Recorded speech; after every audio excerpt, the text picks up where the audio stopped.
Josica Storytime. Hello mga kaibigan, eto ang dapat ninyong pakaabangan sa The Iron Heart. Labis ang pangamba ni na Apollo at Poseidon na baka nasimulan ng turukan ang tiyahin ni Apollo at hindi na nila maabutan ito. Pero mabuti na lamang at nakahanap ng paraan si Apollo, pinindot niya ang fire alarm na naging dahilan upang magpanik ang lahat ng nasa loob ng klinik. At nagsilabasan ang mga ito kasama ang kanyang tiyahin at laking tuwa ni Apollo na makitang ligtas ang kanyang tiyahin. Sa bantala, labis na ikinagalit ni Athena nang malaman niyang may nakapasok na kalaban sa kanyang kumpanya. Agad niya namang ipinahanap ito sa kanyang mga tauhan, subalit nabigo ang kanyang mga tauhan na hulihin sina Apollo.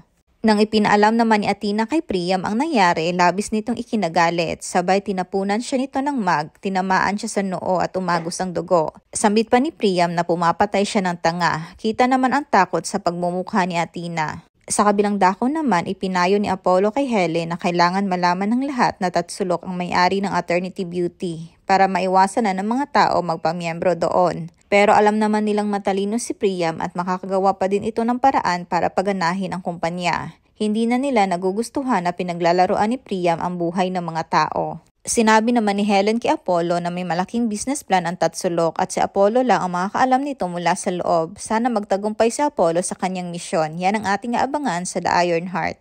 For more updates, please don't forget to subscribe and like and hit the notification bell para lagi kayong updated sa The Iron Heart. Yan lamang po. God bless everyone!